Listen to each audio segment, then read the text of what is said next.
Friends, आप देख रहे हैं आमना मलिक कोचिंग सेंटर। मैं हूं आमना। क्लास लास्ट लेक्चर में बेसिकली हम लोगों ने पढ़ा था particle trapped in an infinite deep well. उसकी हम लोगों ने डायग्राम समझी थी और बस हमने सिर्फ डायग्राम समझी थी। आज हमने उसकी डेरिवेशन करनी है। Class starting with Schrodinger wave equation. Class क्योंकि हम लोग वेव फंक्शन की बात कर रहे हैं, क्योंकि जो पार्टिकल ट्रैप्ड है, इलेक्ट्रॉन जो ट्रैप्ड है, अब देखिए इलेक्ट्रॉन जब मूव करता है, when it move, electron particle है ना, पार्टिकल जब मूव करता है तो it act as a wave, while जब वो कोलाइड करता है, पार्टिकल जो है वो कोलाइड करता है, then it act as a particle. तो क्लास अब जो इलेक्ट्रॉन था वो क्या कर रहा था, टू एंड फ्रो मूव कर रहा था। रीज़न ये था कि इलेक्ट्रॉन को दोनों साइड से जो थी वो रिपल्शन फेस करनी पड़ रही थी। श्रोडिंगर वेव इक्वेशन ली, हमने कहा था कि दोनों इन्फिनिटी वैल्यूज़ पर v नॉट x जो होगा वो 0 होगा। अगर आपको समझ नहीं आ रही कि ये कैसे आया है तो आपको लिंक डिस्क्रिप्शन में मिल जाएगा, तो आप वहाँ से जाके इसको अच्छे से समझ सकते हैं। अब Vx 0 पुट कर दिया, then -h² 2m d² psi over dx² is equal to E Sai.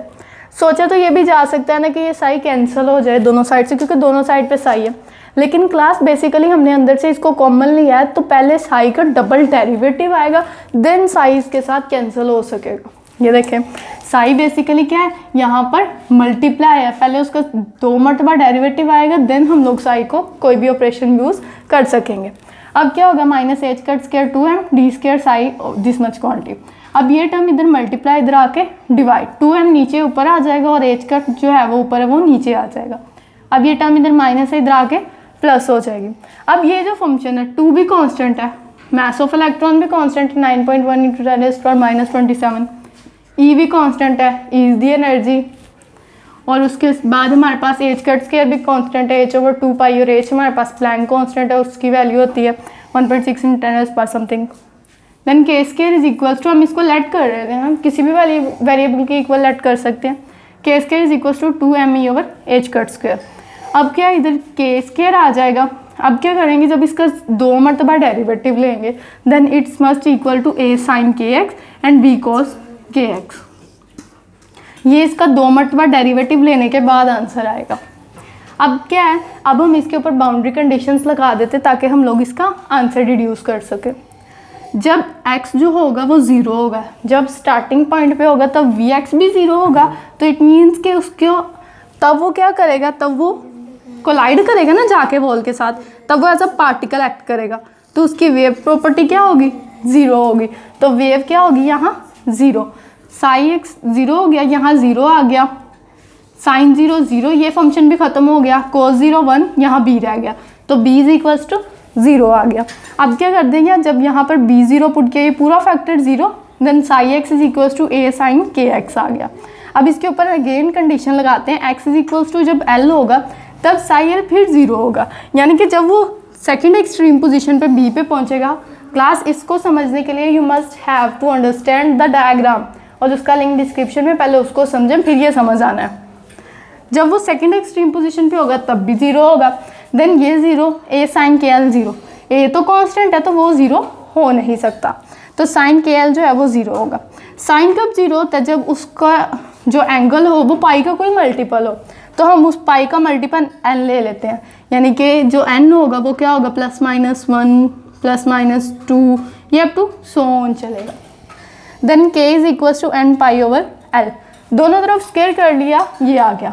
अब हमने क्या करना है, ये फर्स्ट इक्वेशन थी जिसमें हमने k को लेट किया हुआ था, इन दोनों को इक्वेट कर देते हैं, कंपेयर कर देते हैं, कंपेयर 1 एंड 2, तो क्या होगा 2me/h² is equal to m² π² l²। 2me as it is, h² की वैल्यू h/2π, यहाँ से ये फैक्टर नीचे डिवाइड उधर जाकर मल्टीप्लाई होकर पाई जो है वो पाई से कैंसिल हो जाएगा। कटिंग करने के बाद e is equal to m²h²/8ml² आ जाएगा। ये हमारे पास एनर्जी आ गई है उस इलेक्ट्रॉन की जो उस इनफाइनाइट डीप वेल के अंदर ट्रैप्ड था। अब हम लोगों ने ये वेव फंक्शन है, इसको भी लास्ट लेक्चर में डिस्कस किया था, -∞ से इन्फिनिटी, साई का conjugate dx is equal to 1। Last हमने dv लिया था क्योंकि हम लोगों ने 3 डायमेंशनल साई को लिया था, यानी कि साई थी x, y, z और t।